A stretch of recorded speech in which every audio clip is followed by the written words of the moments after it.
close your eyes and prepare for a journey to the warm, moonlit sands of Elsweyr. Welcome to Gaming Lore for Sleep. Tonight, we explore the mysterious life of the Khajiit, a people whose very form is shaped by the phases of the moons. Have you ever wondered what it's like to travel with their merchant caravans, to see in the dark, or to hear the stories whispered in the shadow of the two moons' dance? Before we begin this tranquil journey, I want to thank you for being here. I'm sending each of you so much love and positive energy for a restful night. Now, simply settle in, breathe deeply, and let the secrets of the Khajiit lull you into a state of perfect peace. Chapter 1: The Sands of Birth and the Dual Moons. In the warm, arid lands of Elsweyr, under the gentle gaze of two moons, the Khajiit people live their lives, guided by a cosmic rhythm unlike any other in Tamriel. The twin moons, Maser and Secunda, are not just celestial bodies to the Khajiit. They are the divine forms of Jone and Jode, the sugar gods who shape the very essence of their being. The climate of Elsweyr varies from the dense, humid rainforests of the Tenmer Forest in the south, laden with the sweet smell of moon sugar, to the vast, rolling dunes of the northern deserts, where the sand is soft and warm, and the stars at night are a brilliant, sprawling tapestry. It is a land of contrasts, and its people are a reflection of that. A Khajiit's life begins with the most important celestial event, the Maser secret. The phase of the moons at the moment of their birth determines their form, a divine lottery that creates a society of stunning diversity. A kitten born under a certain alignment may grow to be the humble, hardworking Suthirat, the most common form seen in Skyrim, bipedal and agile. Another, under a different sky, may become the immense, house-sized Ulfik, a feline that resembles a simple house cat, but possesses a powerful and cunning intellect. Yet another may be born as the formidable Sentrat, a massive, quadrupedal beast of burden and war, as large as a saber cat. This one was born under the common moon phase, a Suthirat, with a sleek, bipedal form and a curious mind.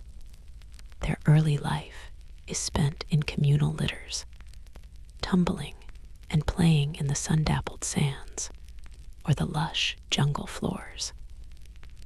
They learn the basics of their culture through playful swats and mock hunts, their young voices a chorus of melodic yowls and purrs.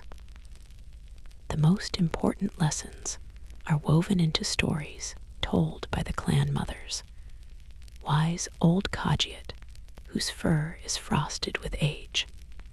These tales speak of the two moons' dance, of the clever Rajhin, the whispering thief, and of Riddle'Thar, the cosmic god of order and pathway, whose teachings guide a Khajiit to a prosperous life.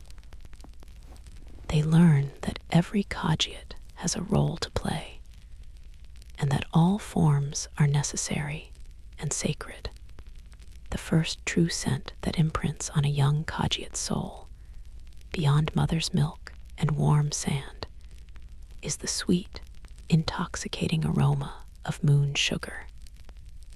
This crystalline substance, grown in the fertile plantations of southern Elsweyr, is the cornerstone of their economy and culture. It is a spice, a medicine, a religious sacrament, and a recreational vice, all woven into one. They are taught to respect it, for in moderation it brings visions and warmth.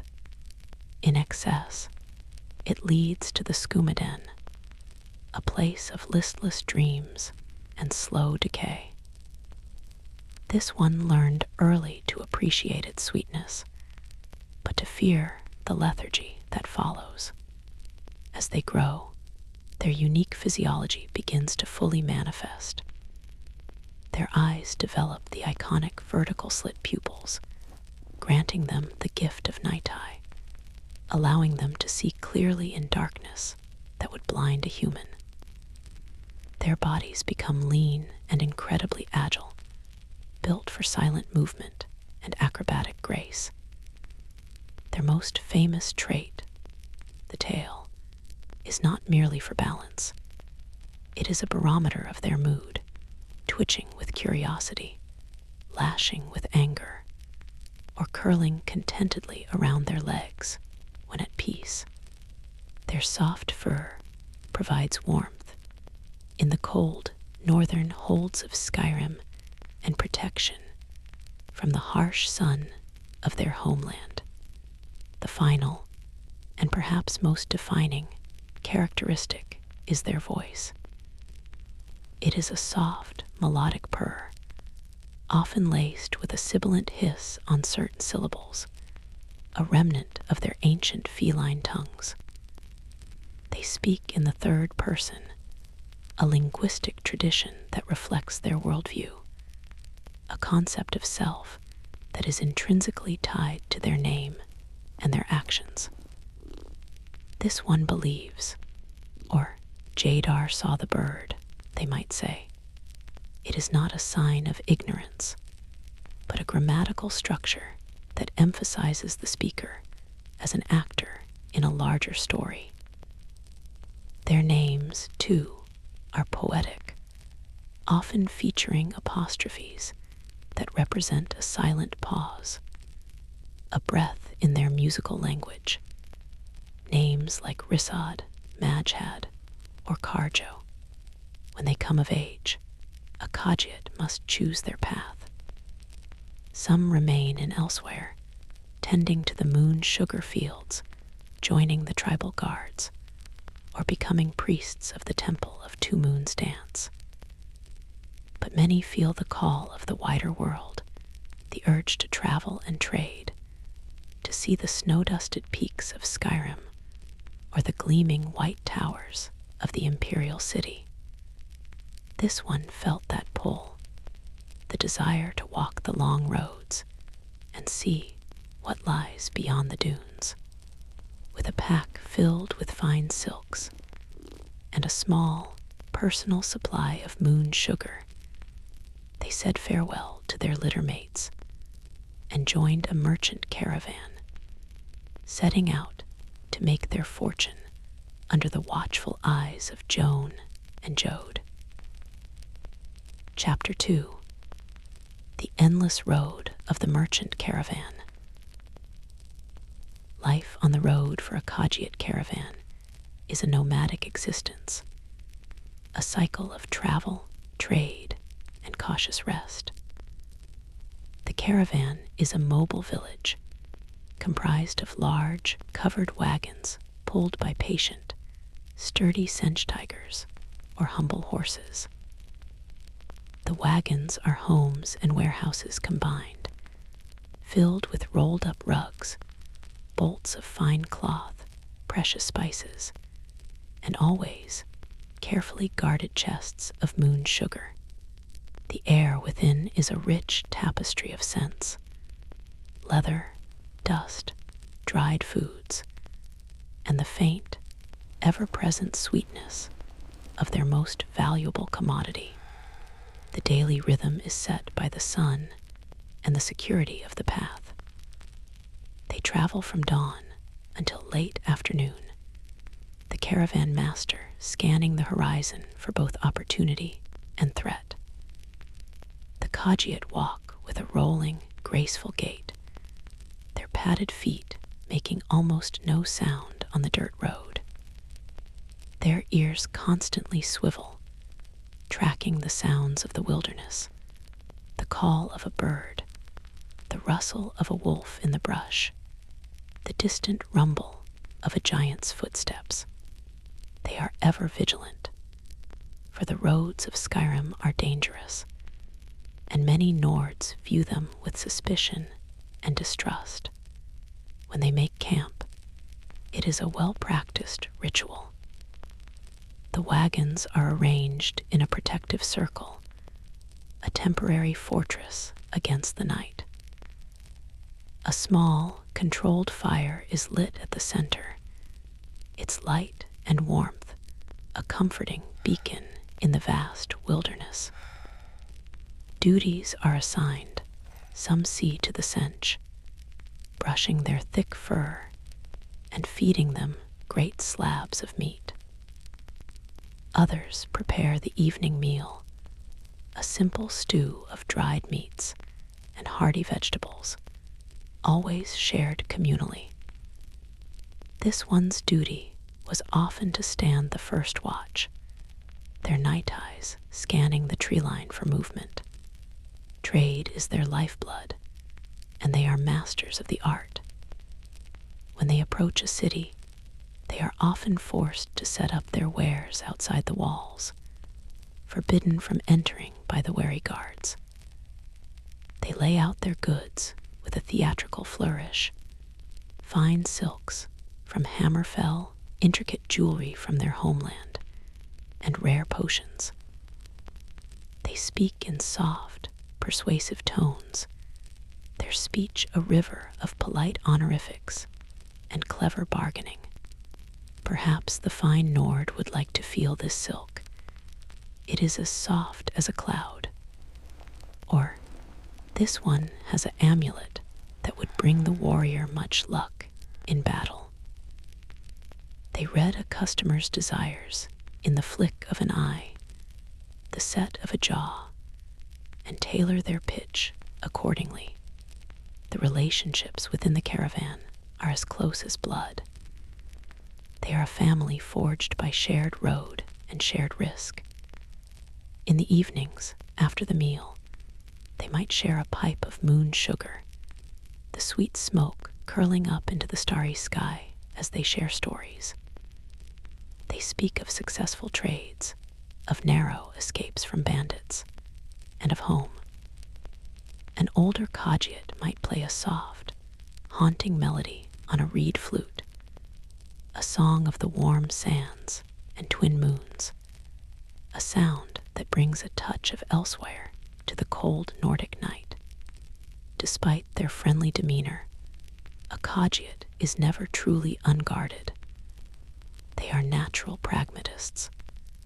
Many are trained from a young age in the secret arts of sneaking and lock-breaking, skills that are as much a part of their merchant heritage as haggling. A locked chest is not a barrier, but an invitation. A heavily guarded manor is not a fortress, but a potential repository of unattended valuables. This is not seen as dishonorable, but as clever, a way to balance the scales in a world that often treats them unfairly. They walk the line between merchant and thief, guided by their own code of ethics. Through this nomadic life, they see all of Skyrim. They witness the civil war from a distance, a foolish conflict between two sides that both distrust them. They trade with the hardy miners of Dawnstar, the superstitious fishermen of Winterhold, and the proud hunters of Falkreath. They learn the rhythms of the land, the migration of the elk, the best mountain paths to avoid the frost trolls, and which jarls are more tolerant than others. They are outsiders, always looking in, but they possess a unique and intimate knowledge of the province, learned from the road, not the palace. Chapter 3. the comfort of the moon and the claw. A Khajiit's spirituality is a deeply personal and practical thing, woven into the fabric of their daily existence. They do not worship in grand cathedrals, but under the open sky, their prayers whispered to the moons. Every night before sleep, a pious Khajiit will look up, find Maser and Secunda in the sky, and offer a silent thanks for the day's travels and a request for tomorrow's fortune. The moons are their constant companions, their silent parents, and their celestial guides. The most common representation of their faith is the symbol of the moon and the star. But to the Khajiit, the most potent religious icon is the moon's blessed claw. They see the constellation of the thief not as a sign of malfeasance, but as a divine mandate for cleverness and resourcefulness. A Khajiit believes that wealth, if it is not earned through honest trade, can be found if one is clever enough, and that such finding is looked upon favorably by the sugar gods, so long as it is done with style and harms, no one of importance. Their philosophy is guided by the teachings of Riddle'Thar Ephemeris, a complex and cosmic concept of order and pathfinding. To a Khajiit, this often translates to a simple core belief: find your path and walk it with confidence. Whether that path is as a merchant, a warrior, a skooma maker, or a thief, it is valid so long as it is walked with skill and purpose. This belief gives them a remarkable resilience in the face of the prejudice they often encounter. The slurs of Cat and the suspicion of the Nords are merely obstacles on their path, to be navigated around with a shrug and a clever word. The concept of family and clan is also sacred. They refer to each other as this one, as a way of acknowledging their place within the larger whole. To meet another Khajiit on the road is to meet a potential cousin, a distant sibling under the moons. They share news, trade goods, and warn each other of dangers on the path. This network of whispered information is how caravans know which holds are safe, and which jarls have recently passed new, restrictive laws. Their connection to the lunar energies manifests in more than just their form. The most mystically inclined Khajiit, the moon priests, are said to be able to read the future in the shifting patterns of the moon's light. They preside over births, name days, and funerals. When a Khajiit dies, it is believed that their soul returns to the sands behind the stars, a peaceful afterlife of warm, endless deserts and gentle moons, where the moon's sugar is always sweet and the skooma never runs dry. For the average traveling Khajiit, however, religion is often a quiet, personal comfort. It is the feeling of the warm sun on their fur, and knowing it is the same sun that shines on Elsweyr. It is the taste of moon sugar, a literal taste of the divine on their tongue. It is the sight of their caravan family, safe and content around the evening fire. Their faith is not one of dogma, but of sensation and experience, a deep, purring contentment that they are exactly where the moons have willed them to be. And in the quiet of the night, when the camp is asleep and the fire is embers, a Khajiit might look at the twinkling, distant stars and wonder if the sands behind the stars look anything like the pale dunes of their northern homeland. It is a comforting thought, a promise that no matter how long the road or how cold the wind, a warm and eternal desert awaits them at the end of their path. Chapter 4: The Senses of the Hunter and the Heart. A Khajiit's perception of the world is a symphony of sensory information far richer than that of a human. Their world is defined by scent, sound, and texture. When a Khajiit meets someone, they note the visual details, but they also commit their scent to memory, a complex signature of soap, sweat, armor polish, and their last meal. They can often tell a man's profession by his smell: the soot of a blacksmith, the pine resin of a woodcutter, the meat and sweat aroma of a tavern keeper. Their hearing is just as acute. Their large, mobile ears can pivot independently, tracking multiple sounds at once. They can hear the whispered conversation of two Nords across a busy market, or the nearly silent footfall of a wolf stalking them in the forest. This constant influx of sound is not a burden, but a melody. The drip of water in a cave, the rustle of leaves, the crackle of the fire. It is all part of the music of the world they inhabit. Their relationship with other creatures of the wild is one of respect and understanding. They do not fear the saber cats of the mountains. They see them as distant, feral cousins. They understand the body language of predators, the twitch of a tail, the flattening of ears. This innate understanding makes them exceptional hunters and trackers. They can move through a forest with a silence that seems supernatural, their padded feet avoiding every twig, their body flowing through the underbrush like shadow. This physical grace translates into a natural aptitude for combat, though they prefer to avoid it. When forced to fight, a Khajiit relies on speed and agility over brute strength. They are experts in the use of claws, their natural weapons, and curved blades like scimitars that suit their slashing, fluid style.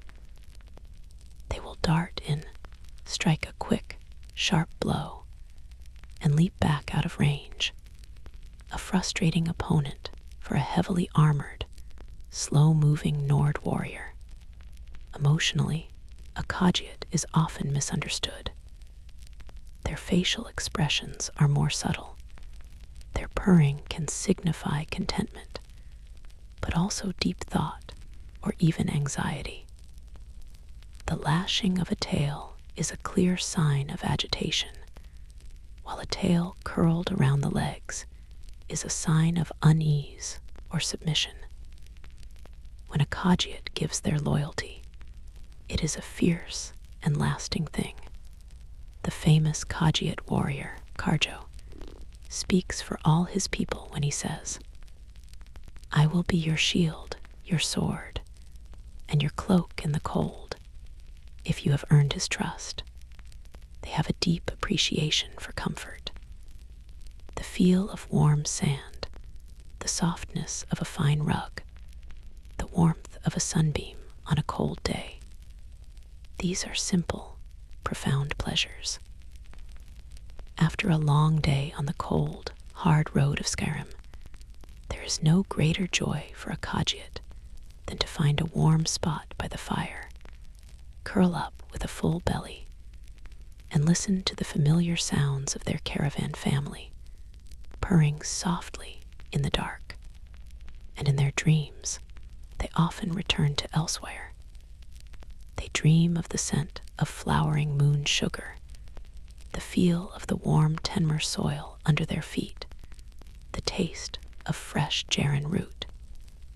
They dream of the stories of the clan mothers and the feeling of being surrounded by a litter of siblings.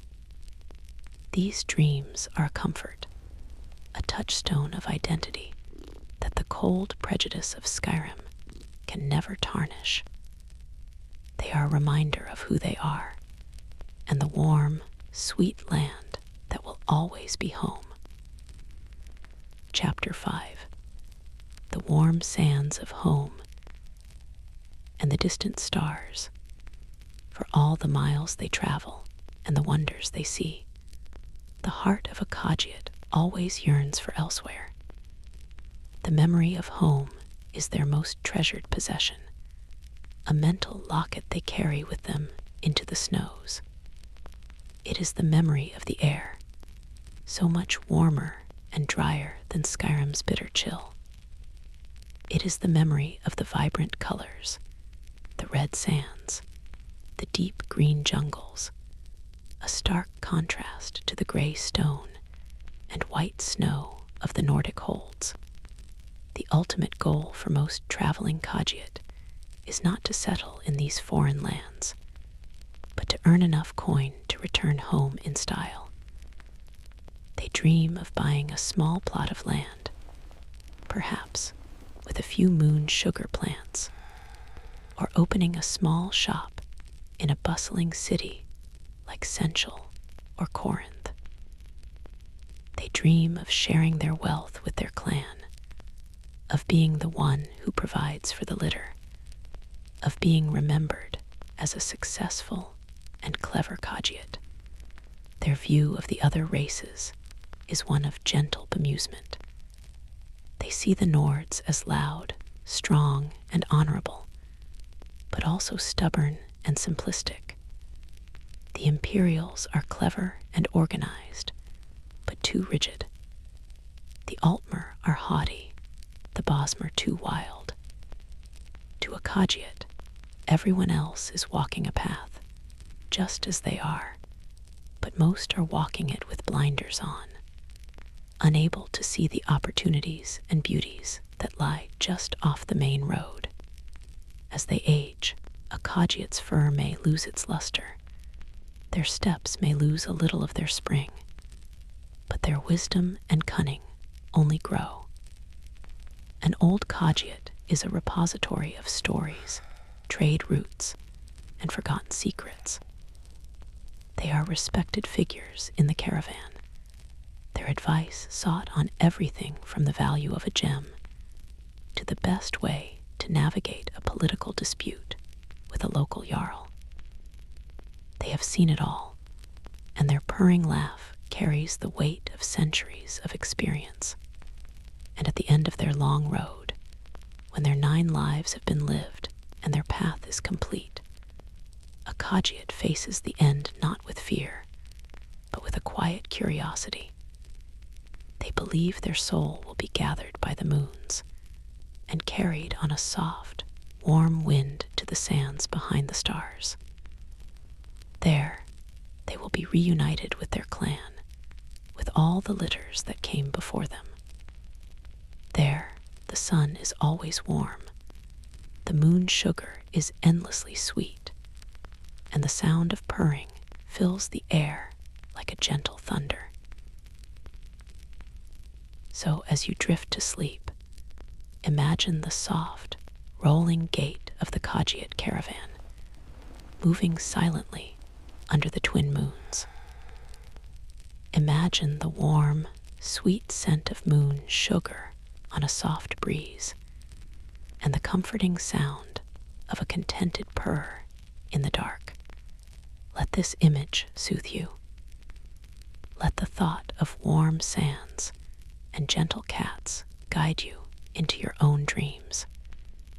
And remember the words of the Khajiit. May your road lead you to warm sands. And so, dear listener, we gently leave the world of Tamriel behind, carrying the warmth of the Khajiit's sands with us. Thank you truly for allowing me to share this story with you tonight. I am sending each and every one of you so much love and boundless positivity for the day ahead. Now let your mind drift freely, and may your dreams be filled with the most beautiful, peaceful, and joyful scenes your heart can imagine. Sleep well and have the sweetest of dreams.